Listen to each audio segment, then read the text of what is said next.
YouTube. YouTube, why are you doing this to me?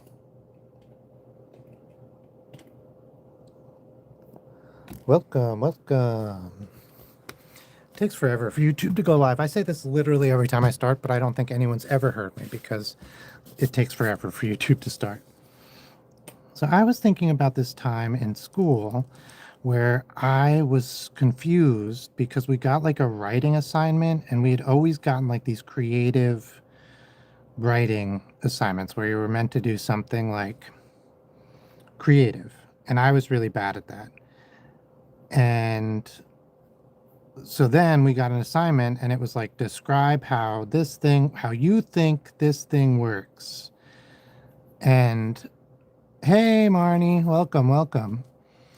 And I was like, okay, yeah, how I think this thing works. Sure, I'm going to do a TV. And I described that like gremlins were in the TV, like running it, gremlins, and that's why it never works. And it has all the static and stuff. And I was young. I think I was probably like 9, and I got a bad grade. And I was like, what the hell? Like, that's good. Like, I was really proud of that. Like, I'm bad at creative writing. Hey, Kachan. And they were like, you were supposed to write how it worked. And I was like, no, you said how you think it works. Like, I know how a TV works. Like, I could do that easy. Like, I've read the encyclopedia article. I understand about like ion beams. You were asking for a creative writing assignment, and they were like, no, we were not. And I was so mad because I could very easily have written like an essay about how a TV works. Anyway, I think about that a lot, which is probably not healthy. But so I drew Gremlin. Oh, thank you so much.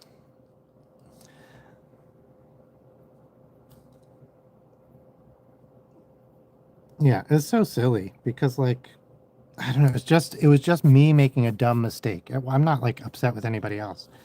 Like I was bad at understanding what people meant, and it really so like and I still am. I just ask now. Like nowadays if someone said that I'd be like, I just want to be really clear. I'm sorry if this is annoying, but I just really need to know. You mean just like explain how it works, right? Like actually just explain how it works. Like this think and all that. That's just a weird way to put it. Yeah. So bum bum bum bum. One time I drew one of the first when I was first starting doing illustration, I drew like a chicken with a plug that you would plug into the wall. And I really love that drawing. I still have it somewhere. It was just like a little chicken, like a hen.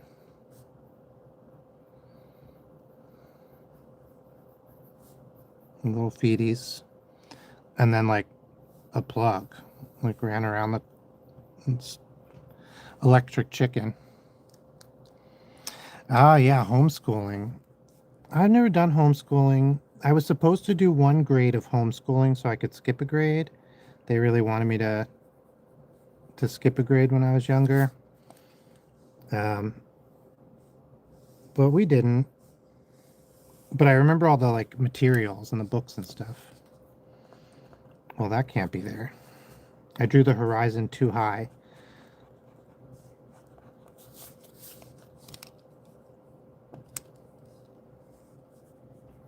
It has to be lower than the, what's it called? Plug. All right. You guys see the plug? Let me zoom out a little bit. Yeah, so I was just thinking about drawing some of these weird guys tonight. It was a quiet night. It snowed last night. I was here real late. I've been working on these. Oh yeah, it does kind of remind me of Chicken Little. This guy, that's true. Yeah, from like the movies, right? I forget those movies are a thing.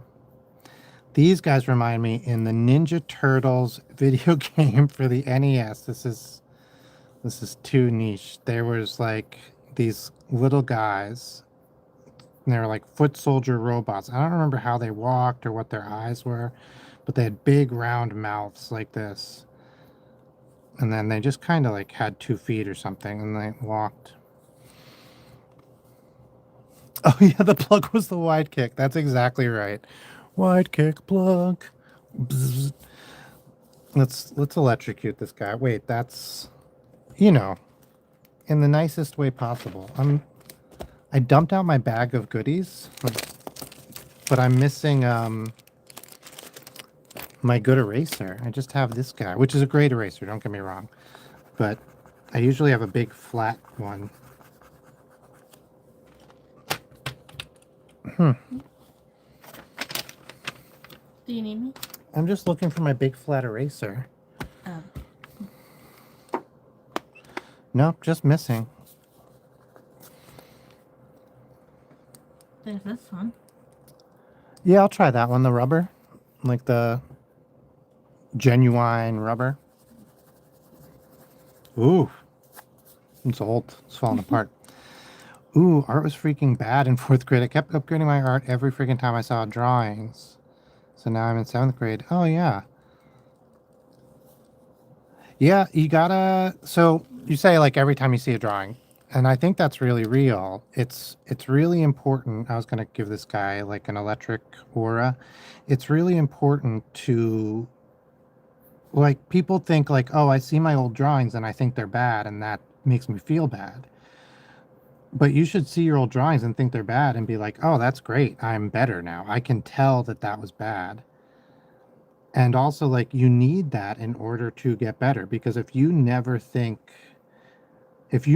see the problems with your drawings, then how are you ever going to get better? Like, that's the number one thing a teacher has for you, is like telling you what you've done bad and what you've done good, so that you can do the bad, like remove the bad and keep the good. And so if you can do that yourself, you can be your own teacher. That's something that like took me a really long time to like really feel good about knowing, because I think I learned it early and often. But once I really knew that, then like I would see a drawing or see something that I did bad and I would almost be happy.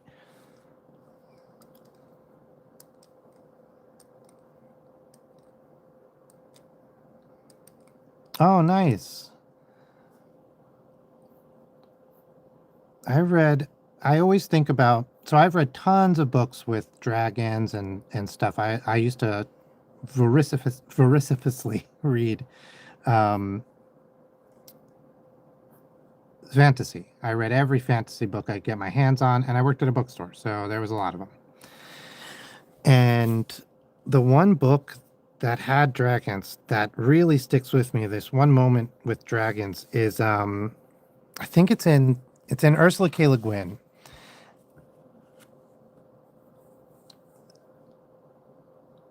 Oh yeah, I'm sorry. I meant to just send you the link, Marnie. I totally just didn't. It's so easy.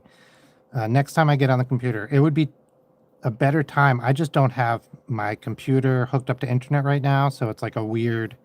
We're traveling for work, and so it's like a weird system we got going on. All right, let's draw some of these little guys doing other things. What's another like mischievous thing this guy could get involved with? So it's at the Wizards of Landsea, I think. Ursula K. Le Guin, excellent author. Read anything she writes, or has written, rather. Oh, thank you so much for stopping in, Kakchan. All right, let's do this guy. I think he looks too much like a monkey. Kind of looks like George Bush with these big ears. So I don't want to do too monkey-y. I'd rather do more like General Gremlin. Okay. Let's have him, we'll do like a flat screen TV and have him taking a bite out of it.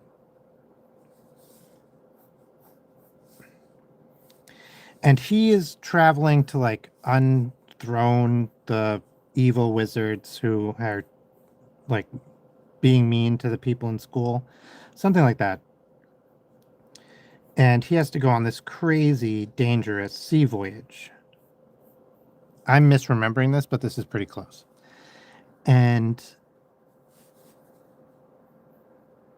there are dragons. He has to pass by a castle, and there are dragons that he has to go by. And he's like friends with one dragon, but there's many dragons in the world, and they are like kind of an endangered species, but they're intelligent, and they're not happy to see humans because that's partly why they're an endangered species, right? And so he's worried. He's like, oh gosh. And the dragons come, and it's him in this tiny one person sailboat. It's probably a 3-person sailboat that he's sailing by himself. Like, it doesn't matter. That's a weird sailing thing. And he's being like attacked by the dragon who's flying above him and like shooting fire at him. And I remember like it's at night, and the scene just stuck with me so much. I mean, I don't remember the surrounding details, but I remember the scene and the feeling of like being in the middle of the ocean, nowhere, you can't see any like land in any direction. It's the middle of the night, which must make it even more terrifying because like the stars in the sky are just like this, and the ocean is just this endless like blackness. And then you are being attacked by a dragon. Hey, Lucas, welcome. And that's just got to feel crazy. All right, let's put some, we got to put some, I drew his teeth in great detail, but we got to put something in between them. Otherwise, it doesn't help us. We'll do like a chunk of circuit board maybe, and some wires. I think that'll, circuit board is going to be hard to show, so we'll draw like a capacitor. We'll put like a couple of circles, and then we'll do some lines, some dots, some of that, some of this. I think that kind of looks like a circuit board. If we add some coming out of the TV too, that'll help.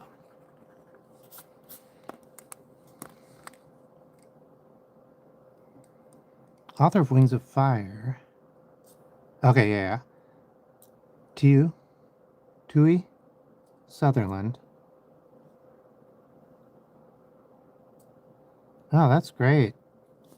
Yeah, because I moved so much, I lost almost all of my books over the years, which is sad, but I have a lot of them now digitally, which I like to own things, right?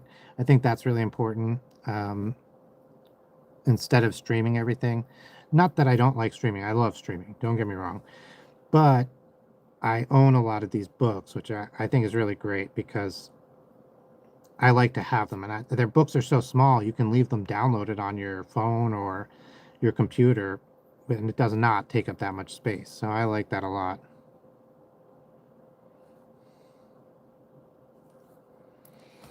All right, we have the big mouth. Let's just do some sort of like monstery guy.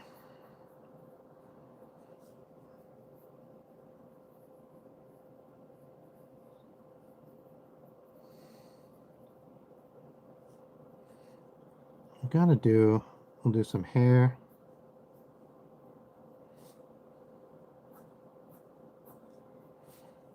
He has this arm, so that's good. He's not armless. We'll do an arm over here.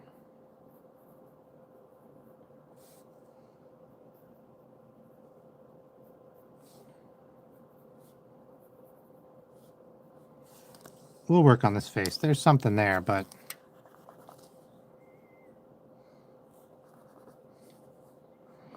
oh yeah, that is cool. Like having the art is really nice.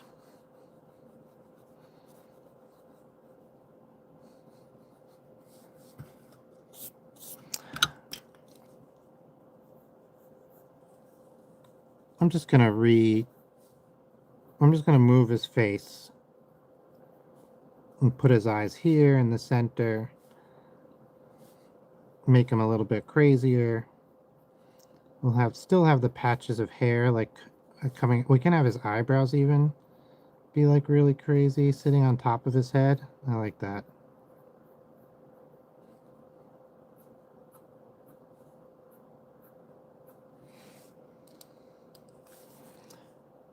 I like drawing monsters. Did you guys ever see Real Monsters? It's, I think, a Nickelodeon show.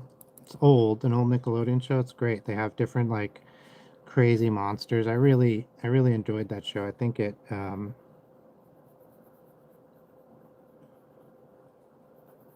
don't know, just like seeing how crazy those monsters could be and like that people liked them made me happy. Cause like they're just little weirdos. And I'm a little weirdo. Oh yeah. Yeah, I wanted him to look nutty.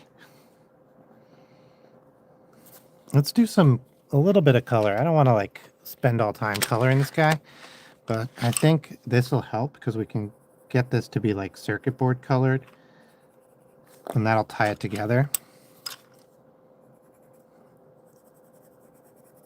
And then we'll do like some TV edge.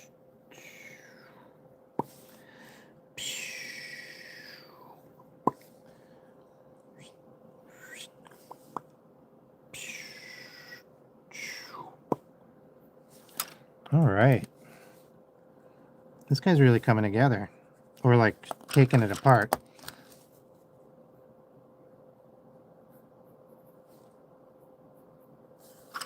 All right. Let's make him orange. Not enough monsters are orange nowadays. When I was a kid, monsters were orange. Sometimes that's what it feels like when people are telling you like what it was like when they were a kid. You're like, what does that have to do with anything? Like you went from talking about how things are bad now to remembering an unrelated thing. Like I'm pretty old and I still feel this way. Like people sometimes you're just like, what?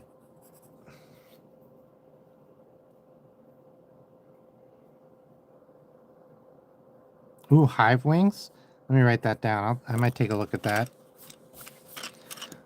Hive wings. I have not been reading lately, but I'm always looking for good sets of books. Even if I don't read them myself, or sometimes I'll read them, but it's good to have recommendations.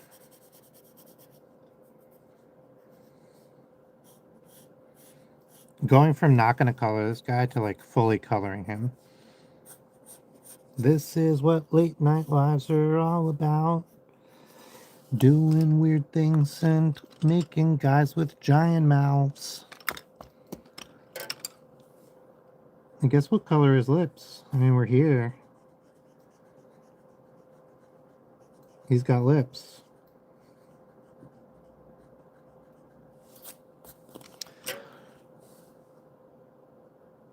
Let's do red outline. Let me sharpen this. We'll do red outline. I need to clean out my sharpener. I think it leaks red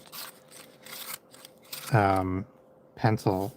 Like, it's a rainbow. It's a rainbow.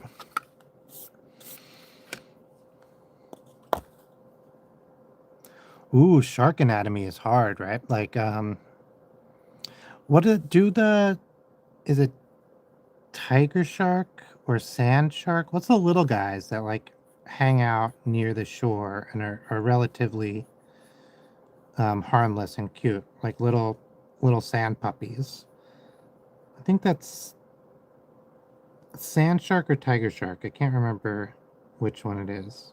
So do one of those.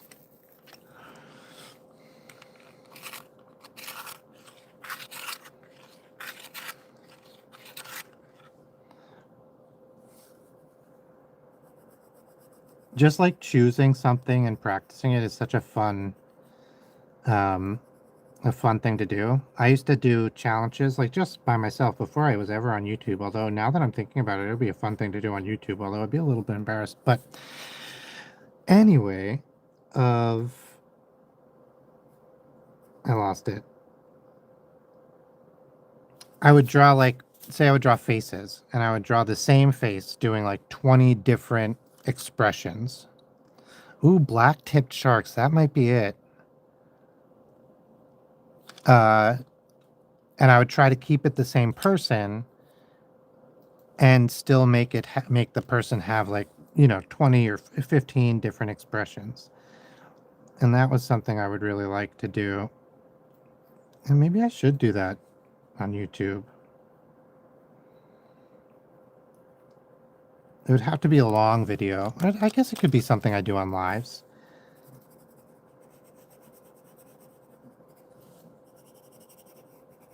I draw like animals on lives. That's pretty fun too. Let's do a little shading for Gregory here. Also, the monster's name is Gregory. I didn't know until just now, so we're all surprised.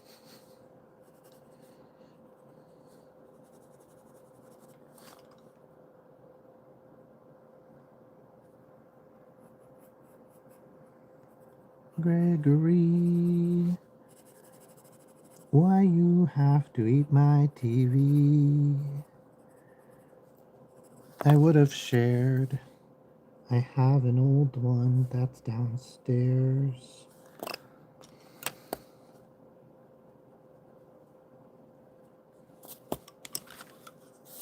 All right, I'm digging Gregory here.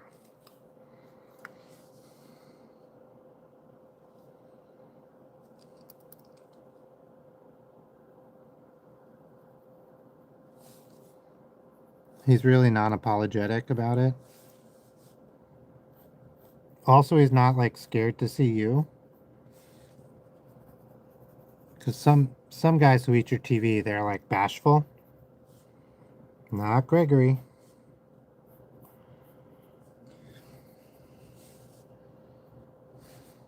Oh, we have to do that like that when your TV gets eaten.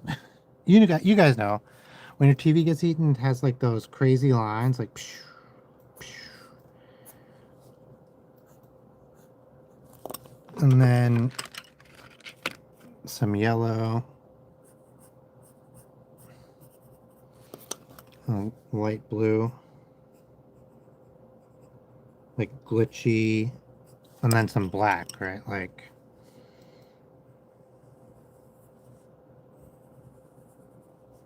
This is what broken TVs look like.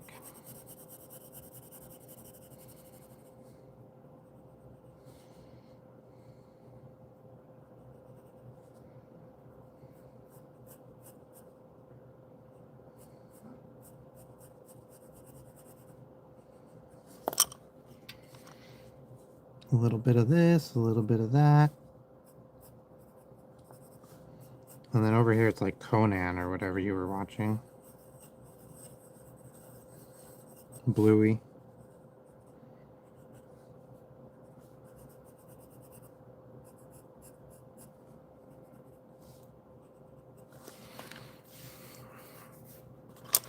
All right, I want to erase his mouth and just like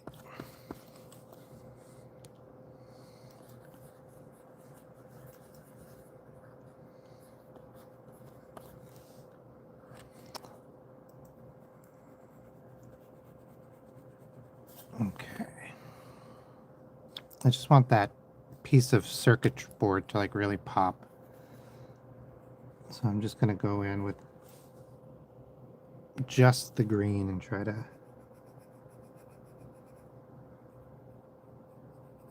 hit it up. And then go really sparingly with the pencil outline.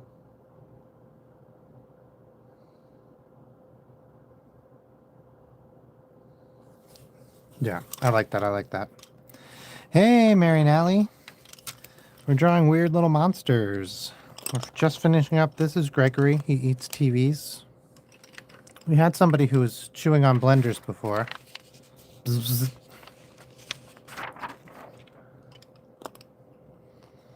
Let's see.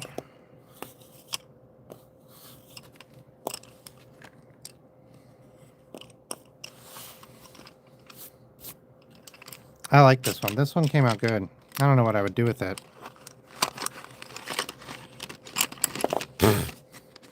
just like throwing my colored pencils all over the place. I'm gonna need a new pack soon. I'm like really going through them. Look. Let's see if we can get we'll get them all lined up. Aww. See? I use red all the time. Red, then orange. I wouldn't have guessed that. Or black. That's really low. Huh.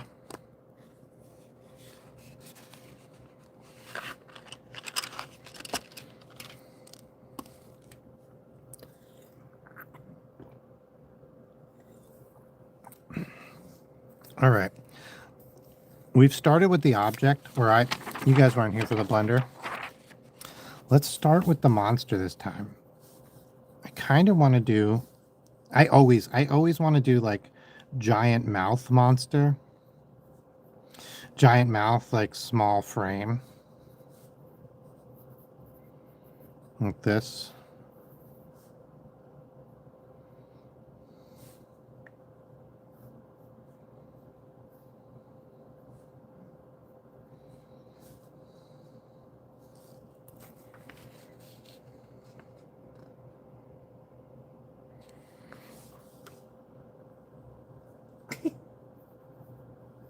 There we go.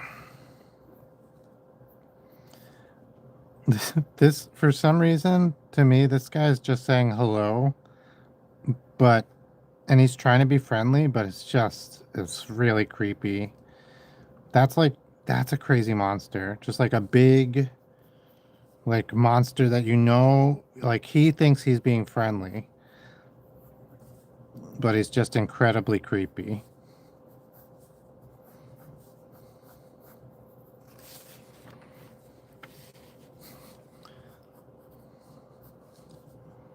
And like,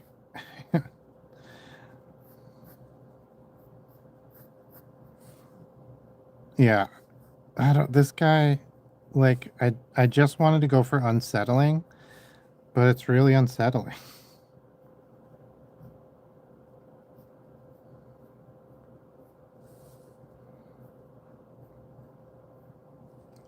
He has his hands like in a weird position. He's going like this. Oh, for sure, for sure. Like sharpening our pencil, like, yeah.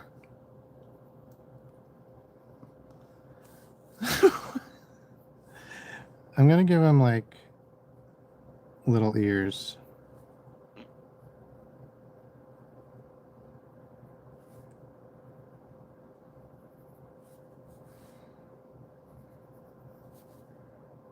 He's like you're walking home at night and you're like, oh god, oh god, oh god, and you're like, what's that in the shadows? And it's just this guy, and he's like, hello, and you're like, ah, hello. He's like waddling after you. Hello. Yes, that is this guy. Hello. He has really short legs, so he can't even move that fast.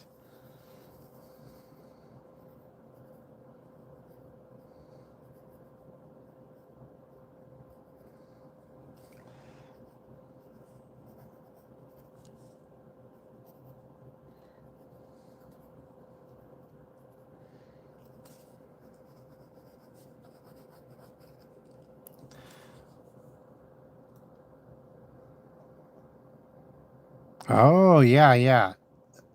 Courage the Cowardly Dog. Ooh, yeah. Like the same kind of style.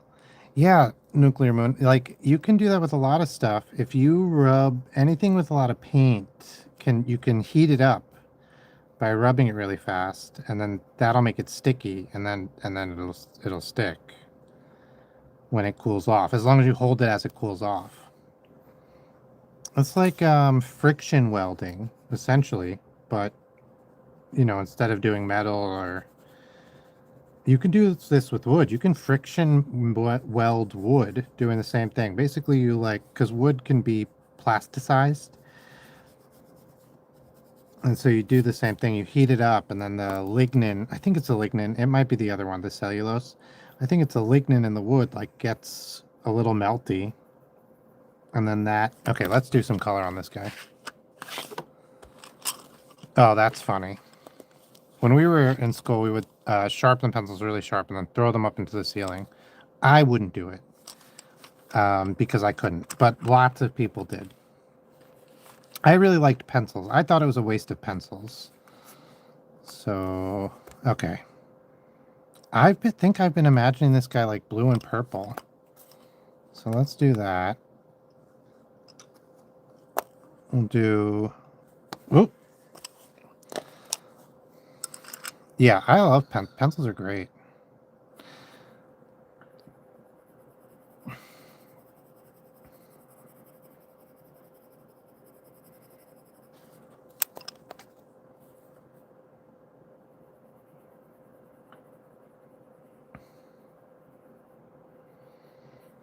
Hello.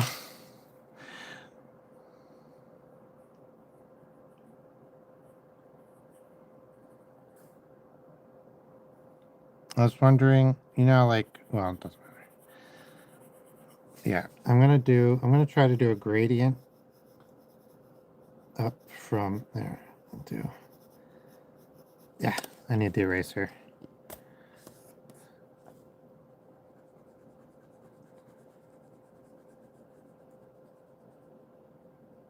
Cause like,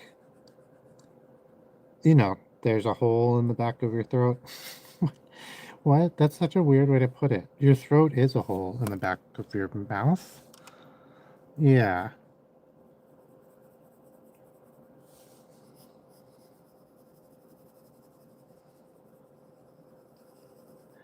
That's a straight. Here we go. We got Hello Monster.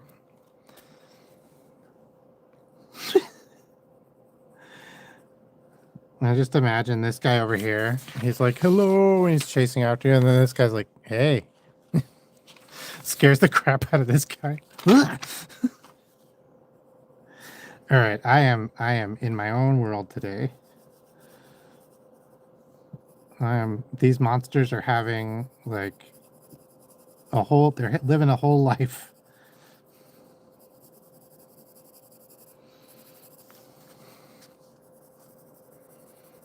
This guy I haven't named yet.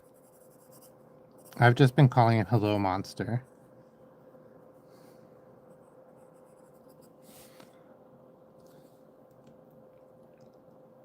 Oh, that's a great. I love doing that, Marnie. I've done that a few times.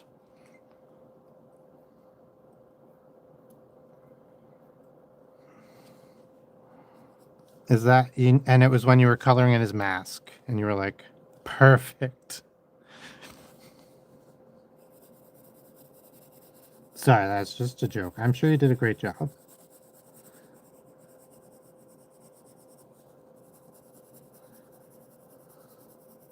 Colored pencils are hard, man.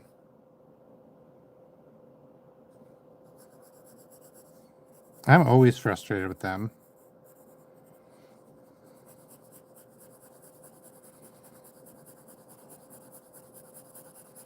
Like, one thing that happens all the time when I'm coloring with the colored pencil is it'll get like a sharp point, or even the pigment will be the lead essentially will be a little uneven, and then it'll sort of scratch the paper and put a gouge in the paper, and then like nothing is going to make that work out to be not like weird looking. I hate that's the worst. Or like you'll turn it just slightly to try to get, and then you get like a big edge. Yes. Yeah. A shader is great. I used to also use a white paper. I don't have my shaders, but sometimes I'll just make one. I'll screw up a little piece of paper, and then you can make one.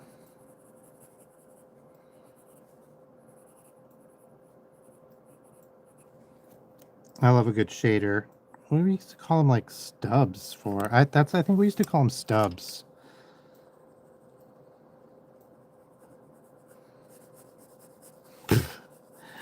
This guy. Hello. Hello. You like hear it late at night? Hello. It sounds like a train whistle.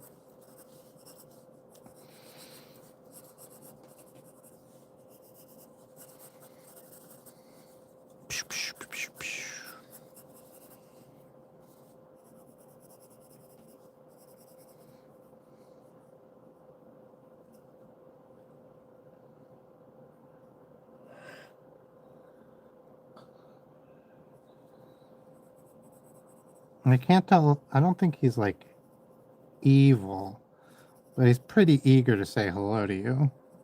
It's a little sus.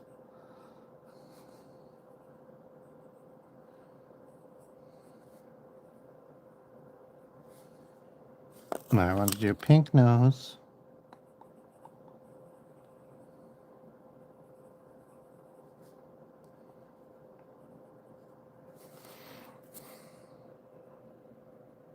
Oh, I love ginger ale.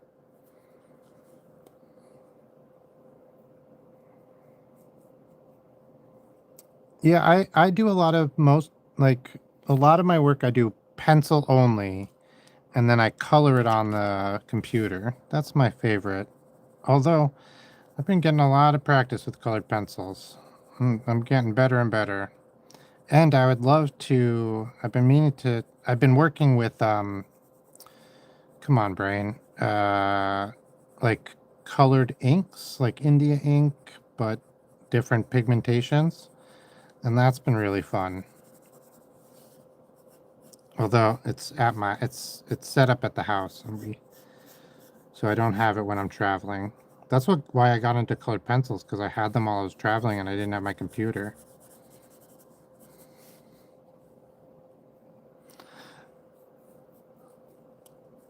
Yeah, yeah, that's true. He's just really happy to say hello.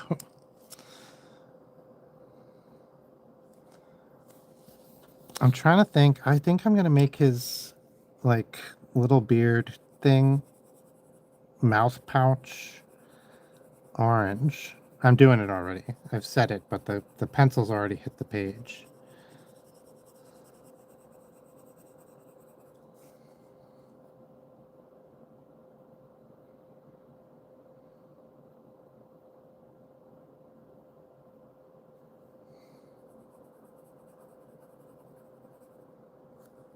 Hey, unknown planet.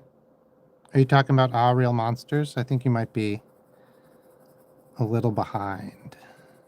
Oh, you won't know that until you get up here. So,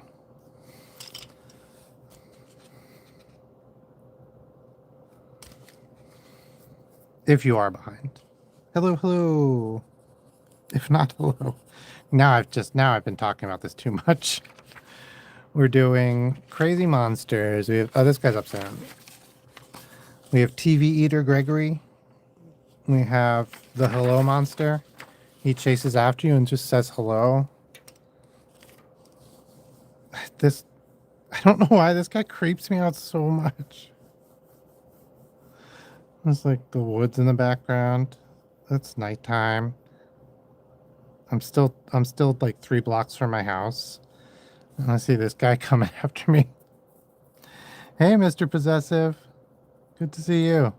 Welcome, welcome. Yeah, Ariel Monsters, great. Great show.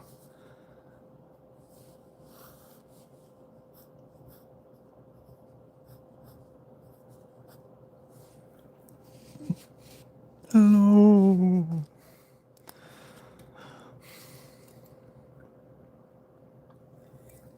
I gotta think of another one.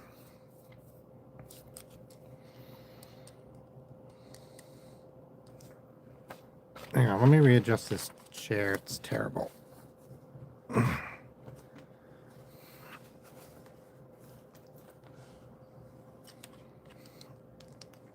We'll do some trees in the background. I love like the trees on the horizon. You can do like where I used to live. There was like it was no longer a chapel, but it had been a chapel. And you could like look off through this field, And there'd be a bunch of trees and a little lake and like a couple of modern houses and then a chapel from the 1600s or the 1700s. And you're like, okay.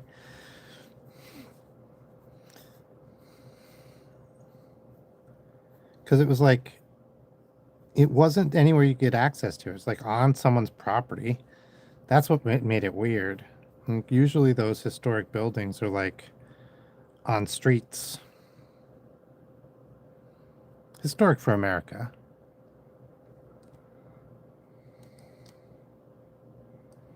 Ooh, yeah, Foster's Home for Imaginary Friends characters. That's a pretty good idea. I've been meaning, is that I've watched some of that. Is it a book or a movie? Now I'm like, I mean, a book or a TV show? Or is it both? It's both.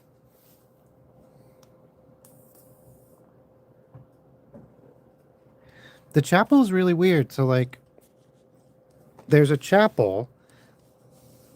This is dumb, but okay. So there's like Main Street, and then there's a chapel, and this chapel is really close to where it used to be when it was built in the 1600s. And then there's this chapel like across the field, all the way over here, that I think was someone's home that was converted into a chapel. Same time period, around like the 1700s.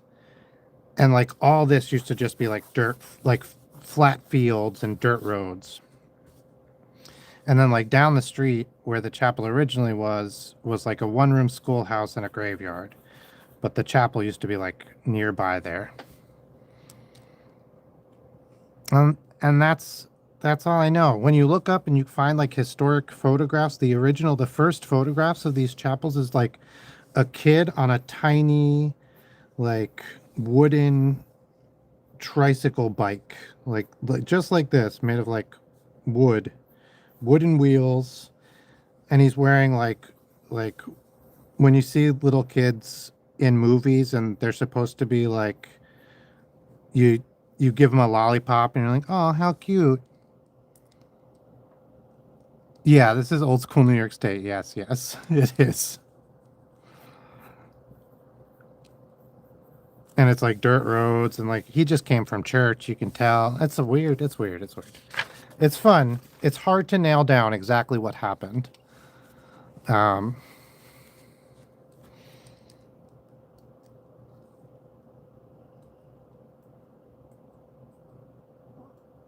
oh yeah, show on Cartoon Network. That's right.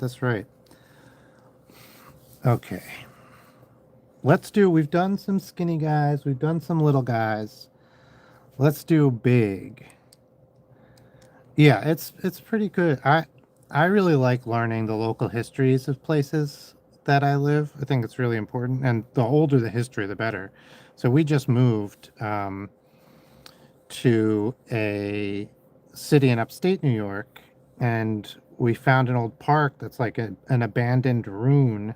Well, it's not abandoned now; it's a park, but it was an abandoned ruin of like a watermill that had burnt down, and then it's like the stone frame around it, and you can read about it. It was continually inhabited, like somebody lived there up until the 1960s from the 1600s, and it's like, oh, that's friggin' neat. Like I know in other places that's not super abnormal, but in the United States it's pretty abnormal. So it's like cool to find the places that are like that. And then like the water that it was using to turn its wheel is like totally gone. That's like I grew up in a place called the Springs, and it was called that because it was the Native Americans had actually called it that, but they had called it that in I don't know what language it was, Montaukett, I believe, but it might be Shinnecock, the language the Shinnecock Indians spoke, which I'm unclear. I don't know. I just don't know that what that is. Um, and that's Amagansett. There's still a place called Amagansett. I think these two places were kind of the same place, just like over there. And they both mean place of, like the Springs means springs, like water, springs water. And Amagansett means place of many springs. So literally the springs also. And they both have freshwater springs in them. Uh, And that's cool. I think about that a lot. I don't know where I was going with that, but there's not that much Native American history. So when you get some, it's pretty neat. Something that really blew my mind is like when I think of Native American history, or when I used to think about Native American history when I was young, I used to think like, oh, this is like so long ago, like Wild West days. First of all, Wild West was like the 1800s. It's not that long ago. But second of all, I was really thinking uh, like colonialism, right? Like early America, like almost 300 years ago. And that's what I was thinking for Native Americans. But really, when you go back and you look at the history and you try to find like original sources and stuff, you find Native Americans interacting in and still living in tribes and interacting with American society, like what we would think of as like the white European American society, like in the early 1900s. So like up through like at least the 1920s, you have Native Americans touring and um, reading poetry and talking about like the reserves and stuff. I mean, you still have Native Americans to this day. Um, yes, the Springs was in East Hampton, but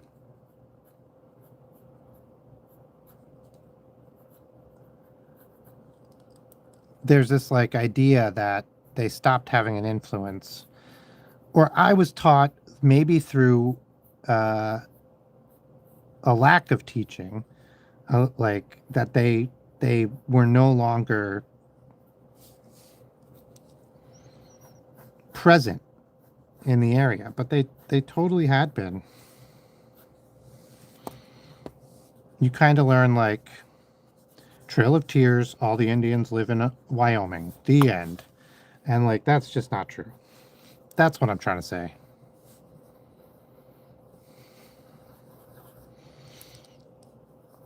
I don't know why I'm drawing this guy.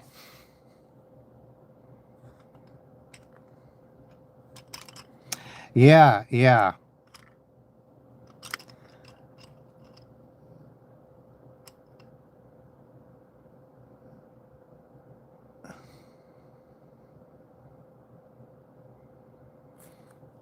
No, it must have been. I don't know. I don't know my presidents and the order they are in. I'm constantly fascinated about how like long ago World War II is because of like just like you'll learn like oh they still had outhouses and lots of people didn't have electricity. The majority of soldiers who fought in World War II like came home to homes with no electricity. And you're like in 1940 and then how like advanced the Civil War is, where they're like, yeah, they were doing. I can't think of an example, um,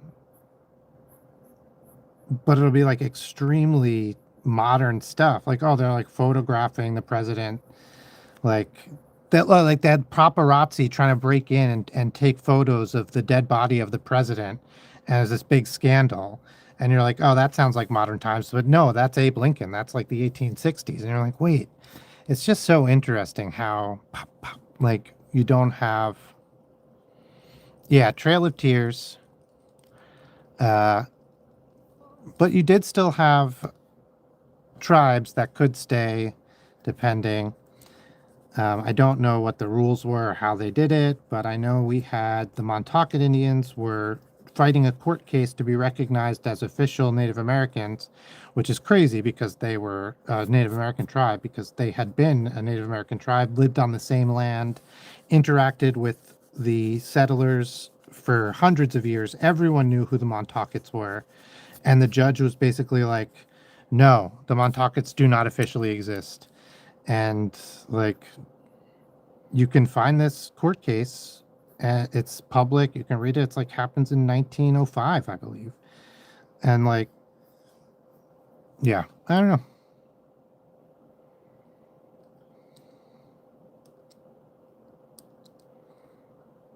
Yeah, yeah, we're talking about the 7th grade history. Oh,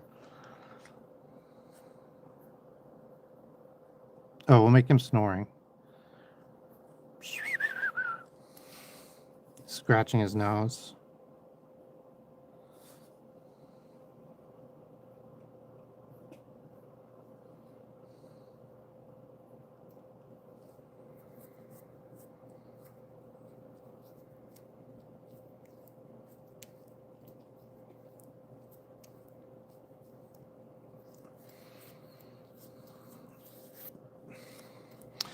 Yeah, and then you had to, like, to become, to get the benefits and the protections of being an officially recognized Native American tribe, you had to, like, petition for it.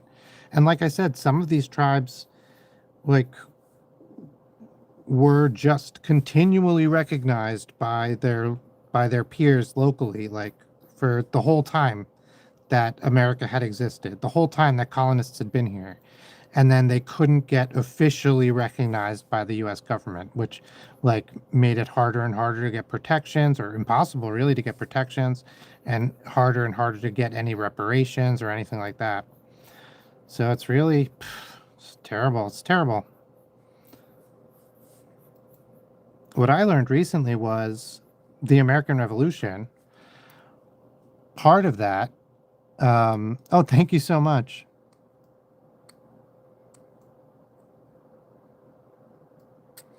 And part of that, the American Revolution, I learned was, I like this guy. Before we, he's doing pretty good. Like, kind of rabbity ears, giant rabbity ears. He's a little sleeping. Uh, so at the time of the American Revolution, Britain had made peace with the Indians and had decided that, at least for now, they were not going to advance. You had, like, the east coast of the United States. They had, like, basically put a line, a theoretical, but also had actually marked a border and been like, this is the English colony, and then all of this will be native land. We're not gonna, like, there was no, from England's point of view, there was no manifest destiny. And so, like, Jack of all trades system.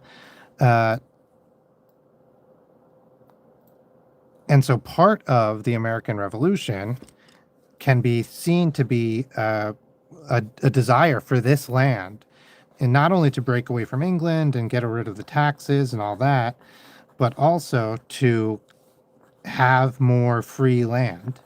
Because at that point, the England had made peace and had done treaties with the Native Americans, and there was a possibility that England wanted more land, but they had said that they would trade freely with it, with the Native Americans, and they recognized them as a nation.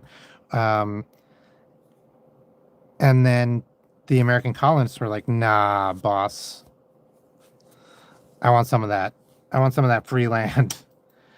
And that's part of the American Revolution, which is, like, I was never taught in school, but when I was reading about it as an adult, it it's, like, pretty clear. I mean, they make it. Historians will just say it's very clear. There's very good evidence for it.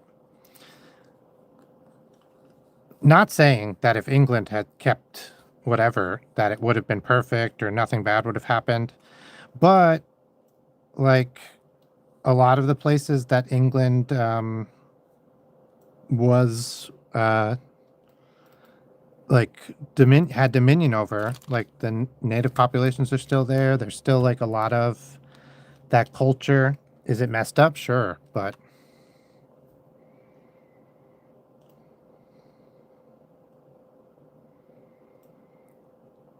yeah, I had no idea. There's so many weird things like that. I like this guy scratching his nose. He's asleep.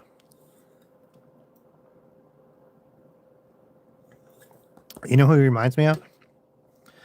Totoro. Totoro.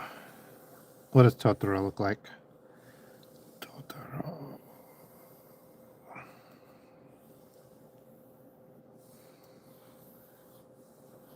I feel like this is Totoro.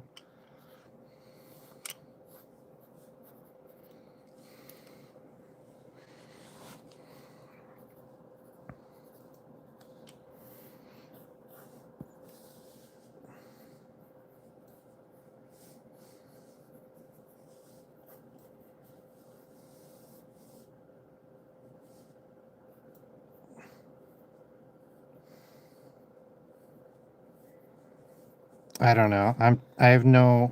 I don't have a visual imagination or memory because I have aphantasia. So I can't like picture what Totoro looks like, but this is what I think he looks like.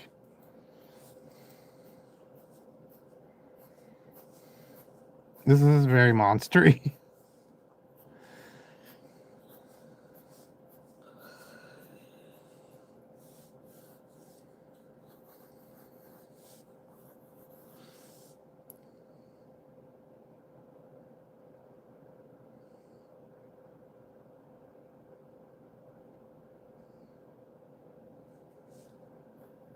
Oh, I think I was taught that.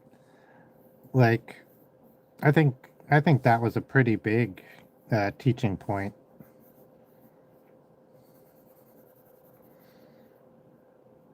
It's interesting because where I am, and I'm sure this is true of almost everywhere, um, or where I grew up, right? That like I lived right around the corner from an old wigwam village where like we knew and had some pictures of like a native village, native inhabitants, and they.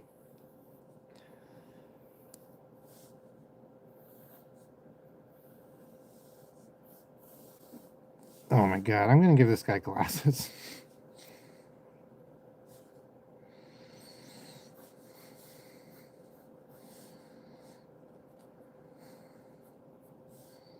They don't work like our glasses because I have to go around his ears, and his ears are on top of his head. Yeah, yeah.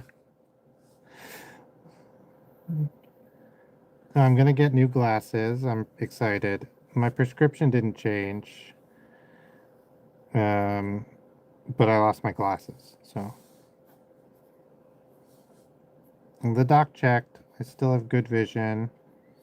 So all my vision problems are probably just because I'm not wearing my glasses.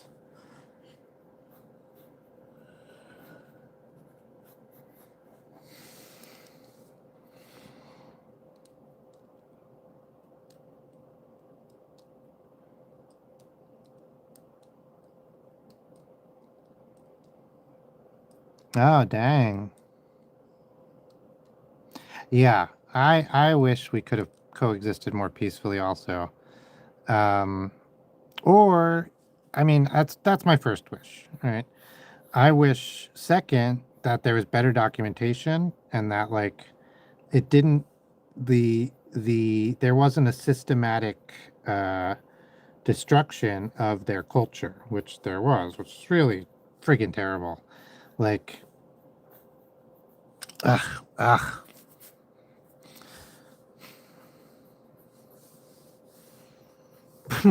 Why? What is this guy? I don't know. I think I like him.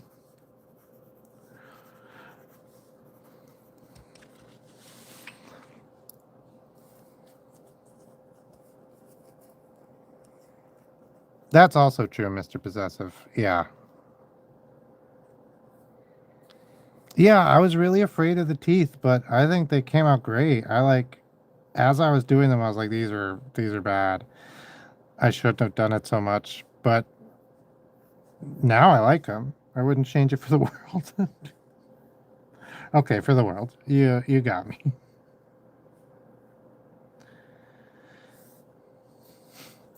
All right, let's get too crazy. Let's do the gum line at least.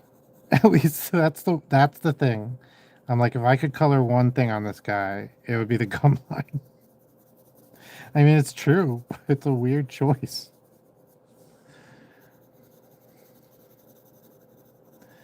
Sometimes my brain amazes me. Like, why, brain?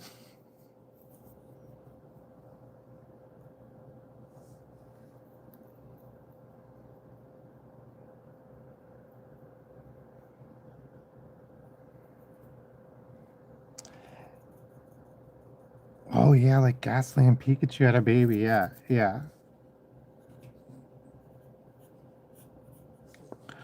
Okay, I'm gonna do the lips the same red, but then I'm gonna throw purple over top of them to make them a little darker, a little deeper. time is it? 23? Okay. We still got time.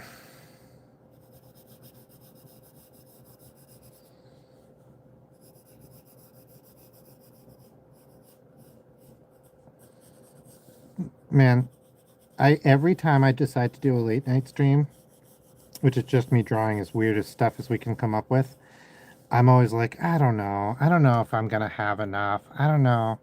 I was thinking of making him purple and yellow exactly because of the ghastly Pikachu. Um, like I'm not sure if this is like, is this smart? Am I gonna have enough imagination? And I'd say almost all of the time, it turns out like a blast. Like what am I doing? Who am I? Okay. Yeah, let's do it. Let's make them yellow.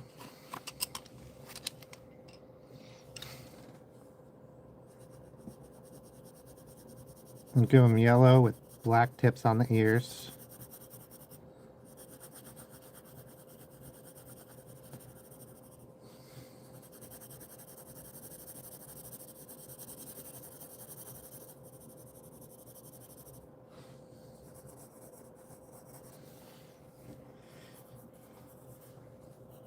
He feels so.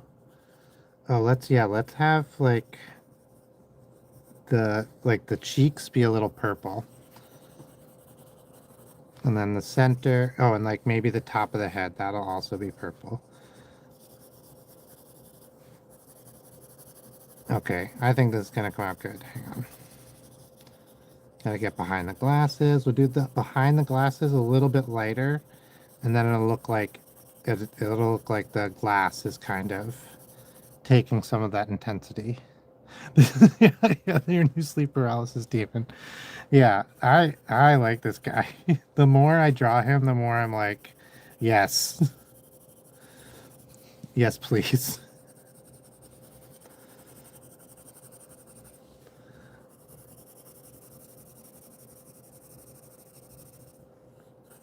This used to be my favorite thing about drawing, was just coming up with insane. I guess it's still my favorite thing about drawing. Let's be honest.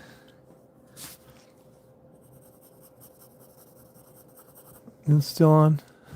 Yeah.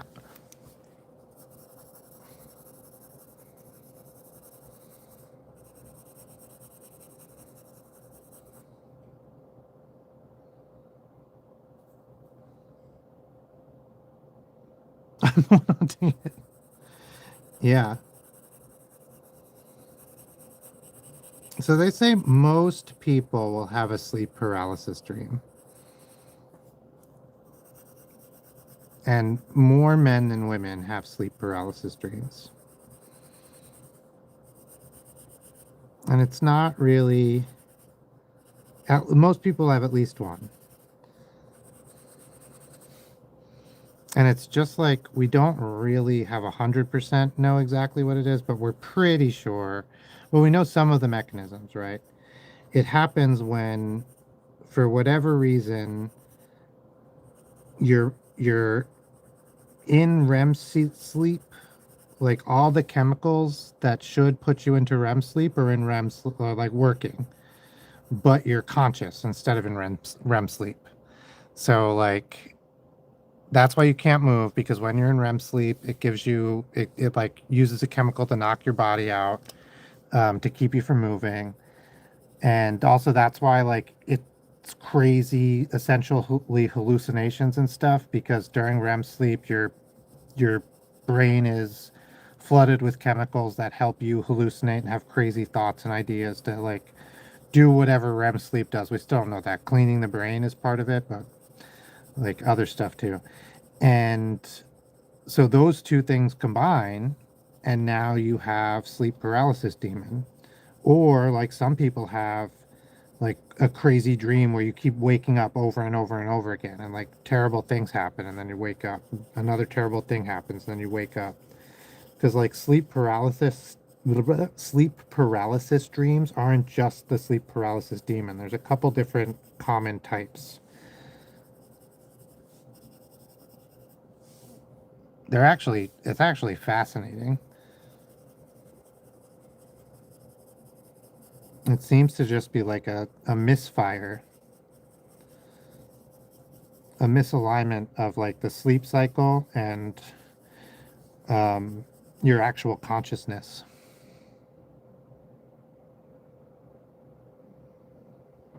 Yeah, I believe it.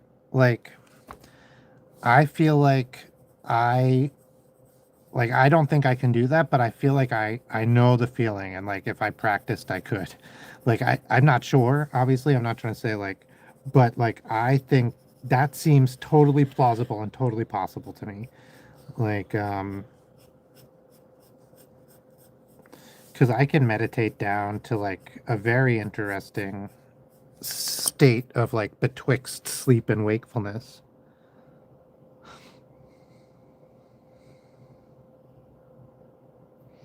Oh, that's interesting. So if you go to sleep, so I know like pot is supposed to keep you from remembering your dreams, and alcohol is supposed to keep you from REM sleep, really like fully achieving REM sleep. And sometimes that's why people who detox will hallucinate, is because like they're having like REM sleep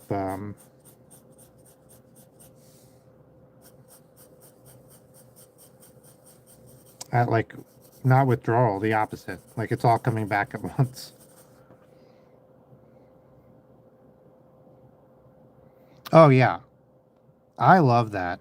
If you practice lucid dreaming is like pretty, it's not easy, I guess, but if you can get to that point where you know you're dreaming more often than not, and then you can choose to like stay asleep and try to do lucid dreaming, and then you just get like you get better and better at it. I tried really hard for like 2 weeks, and I was able to like start to control like what I dreamt about and stuff like that. But it's a lot of bookkeeping. You have to like be thinking about your dreams a lot, and you're because you have to. One of the ways to keep having lucid dreams is you like set an alarm on a little watch or something, and it beeps every however long, every hour, every 2 hours, and when it beeps, you have to be like, oh, am I dreaming? And then assess if you're dreaming or not. And then what that'll do is it'll train your brain to assess whether you're dreaming or not just on a regular basis. So then you'll be doing something in your dream and you'll go, oh, wait, am I dreaming? Because your brain will be like, this is a thing I do. And then you'll be able to tell if you're dreaming or not because in a dream you're dreaming. And you'll go, oh, wait, am I dreaming? Oh, yes, I am. And then you'll be able to, depending on different factors, how much practice you've had and stuff, you'll be able to control different aspects of the dream. Very interesting. Cool idea. Okay, I like this guy. I don't know if I like him more or less now that he's got color.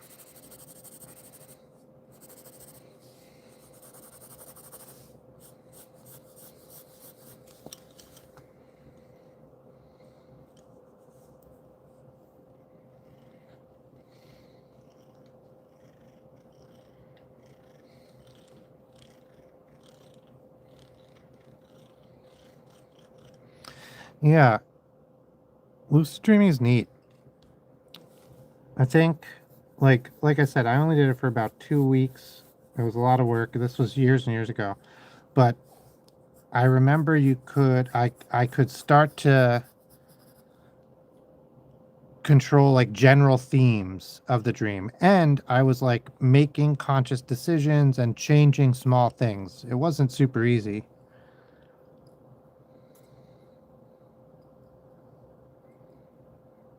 Hey, Caxolotl.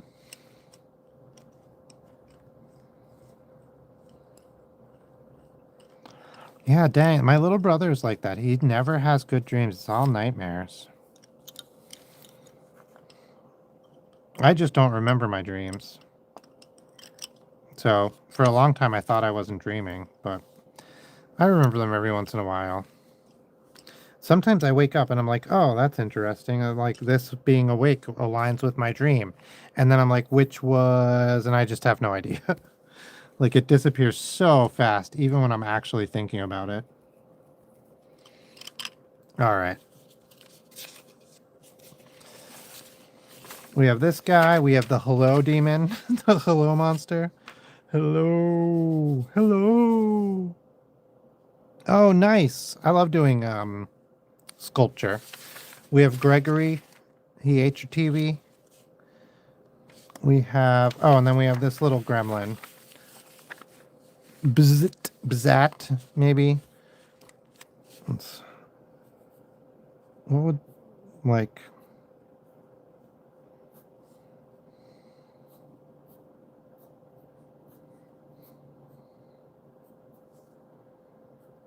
Bzat.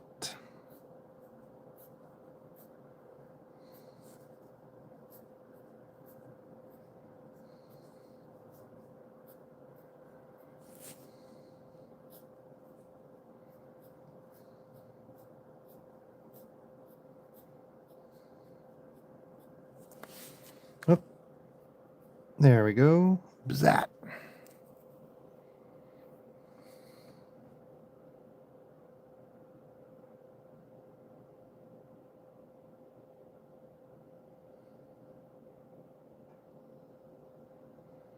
Okay, yeah, a lot of people, um, yeah, I used to hate going to bed. Sometimes I still hate going to bed. I don't know what, like, I don't know what it is exactly, but it's like, blah. Um,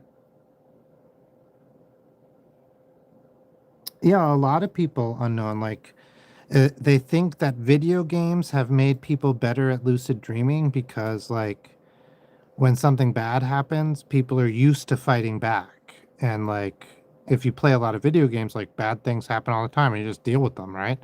Like, you're like, okay, what can I do in this universe? And so some people seem to be having that experience in their dreams more and more regularly.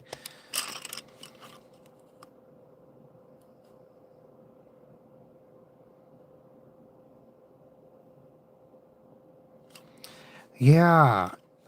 Yeah. On future dreams is really interesting.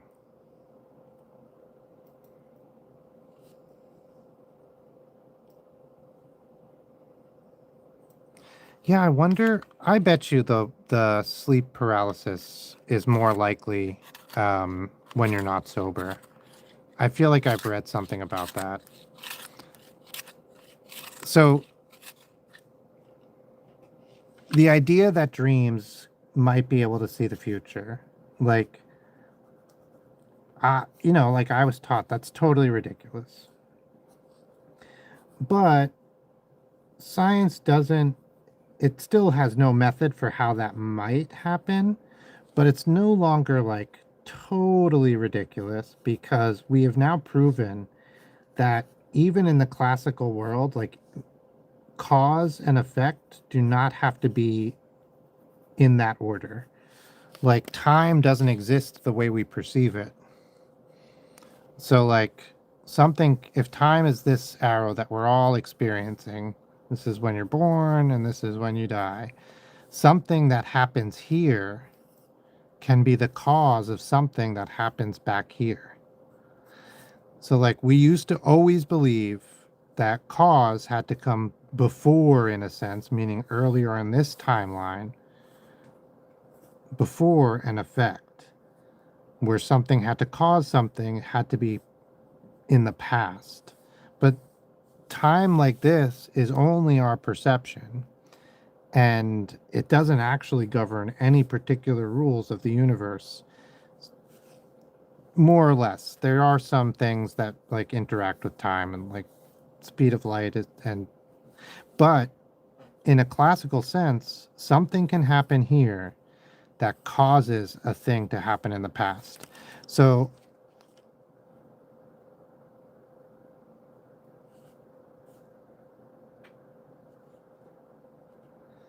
oh yeah, when I dream of high school, for sure, I'm like, this is a dream.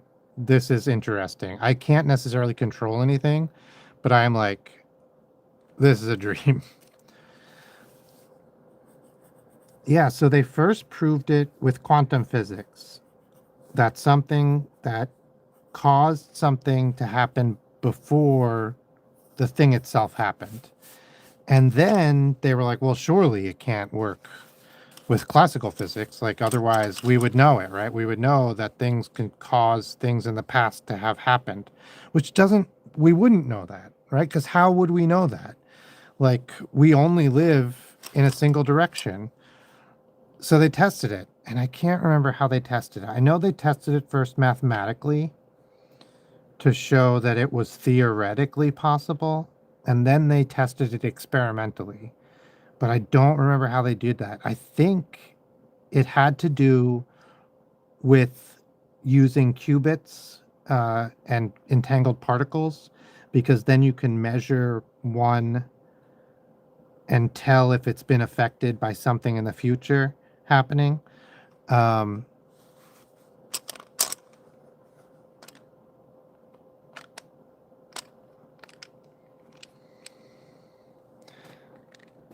and they probably did that, but then expanded it out bigger.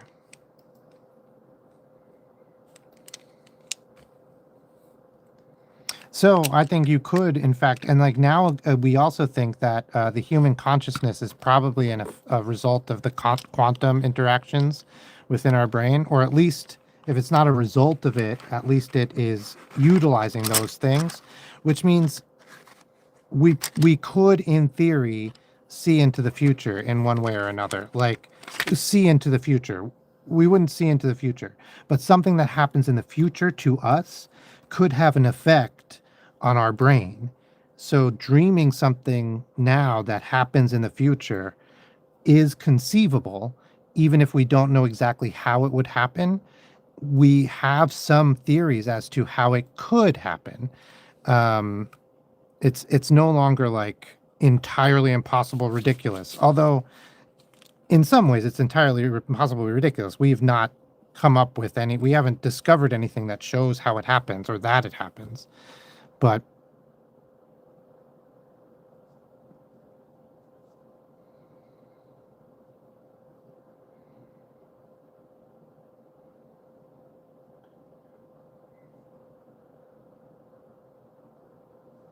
oh yeah, that's great. Don't do math in your dreams. Like, yeah. So a lot of the reason we think like it's impossible is because, or the reason we have no evidence for it ever happening is because we don't, it's not really testable, right? And but I think, if I like to believe people, so like I think there's things that are true that we don't know yet 100%. And I like to believe what people say, right? So for an example, there was a let's color this guy.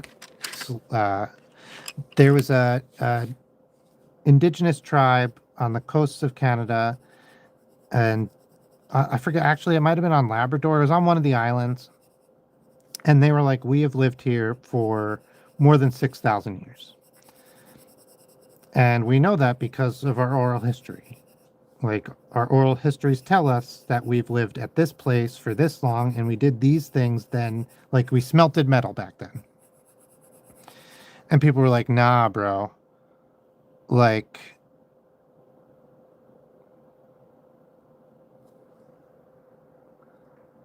yeah, like a quantum after trail. Yeah.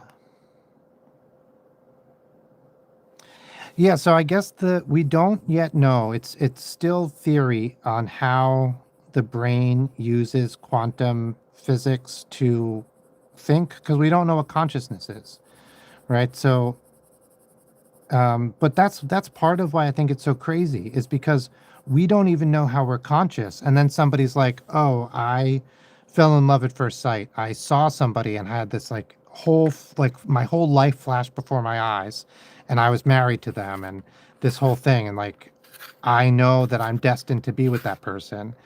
And then we're like, "No, that's impossible." And you're like, "Well, we don't even know how consciousness works. What do you mean that's impossible?" That bothers me. Is like, why don't we figure out how consciousness works? And then you can tell me that my experiences are impossible. Or you can tell somebody that their experiences are impossible. Instead of just being like, you're a liar. Like, especially now that we're starting to discover that like things that we were told are impossible are literally happening, like on a regular basis. Like entangled particles and the effects of, like I was just saying, cause and effect being in different not being linear, like temporally linear. The science behind soulmates. Yeah, exactly. Like maybe you live a whole life together, right? Because time is not experienced the way we experience it. So you live a whole life together, and that whole life is so powerful that it has an effect on the past when you first meet. I think possible, right? I don't know the science, but I think so. That's been my experience. I'll let the cat out of the bag. The first time I saw my wife, I had a premonition. I had never had a premonition before. I had never had a premonition since, but I had this whole flash experience. It was very intense of us being married. I had never thought in my life, I was young, I had never thought in my life that I would marry anybody. I had never thought about being married.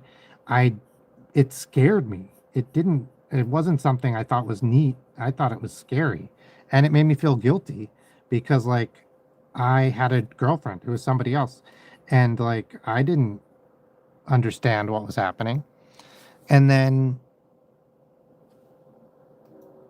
I didn't forget about it, but I didn't do anything about it either. And it wasn't for years later that we started talking and we became friends. And then eventually we um, started dating, and then we broke up, and then we moved apart. And then we were separated for more than 10 years. No, for like 7 years. And then we got married. And now we're married. We've been happily married for a while. And like, I don't know. I always dreamt of her, which is part of it, like much later. I don't know. It's an interesting thing.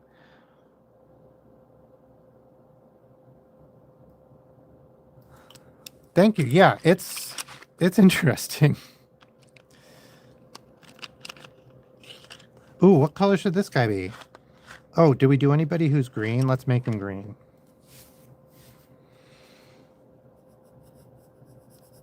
Yeah, so we're high school sweethearts, but part of the story I usually leave out because it seems weird and makes me sound hippy dippy, is that I had that premonition. Is There's not really another way to say it.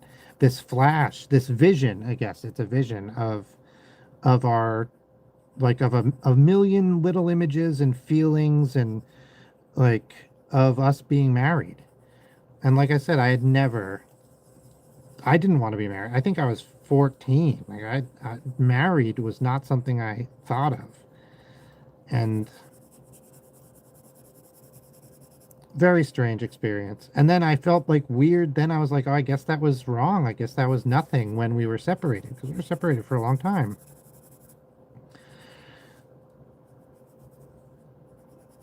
But no.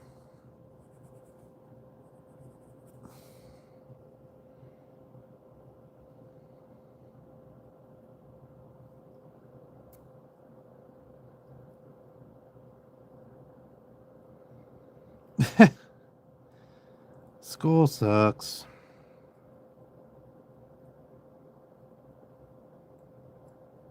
Yeah, I think it it was weird. Um but yeah, that was the first time I saw her. And like it was also kind of weird that that was the first time I saw her, but I'm pretty sure it was. Uh I guess it's not that weird. And then like yeah, I don't know. We're very lucky. We we not only do we love each other, but we like each other. And one of the reasons that I like we stayed friends even after we broke up and everything, was because, like, she understood jokes that no one else understood. Like, I think I'm funny, and she thinks I'm funny, but a lot of people didn't get the joke, and that frustrated me. And I would always be like, man, if Fatima was here, if Oddfoot was here, yeah, yeah, I definitely agree with the lucky part.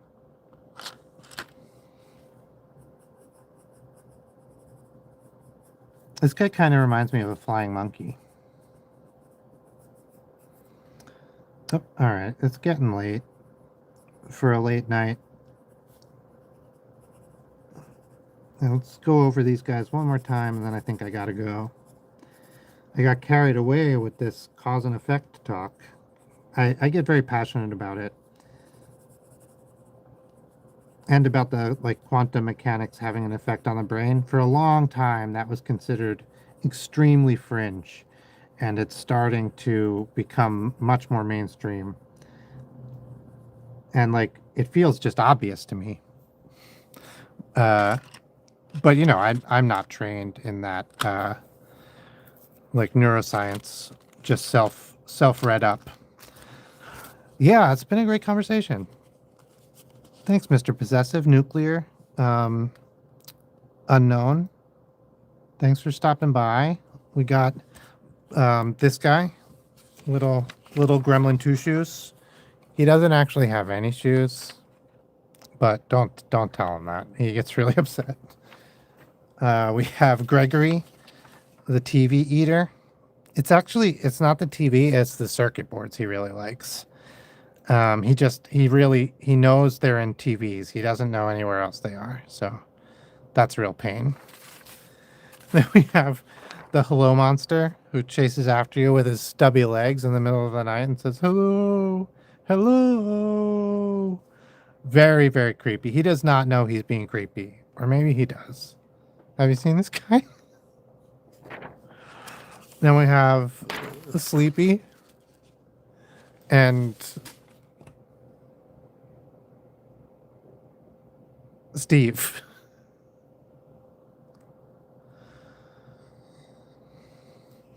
No, it's quarter after 11. 11:15 here.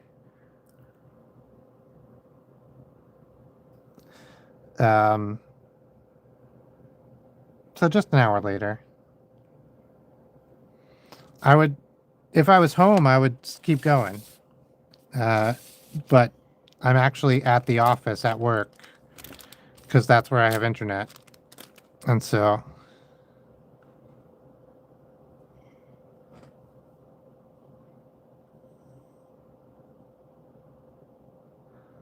oh, that's great, Unknown. That's fun. Good night, guys. I'm going to leave you with this guy. I should be on tomorrow. See you then. Bye.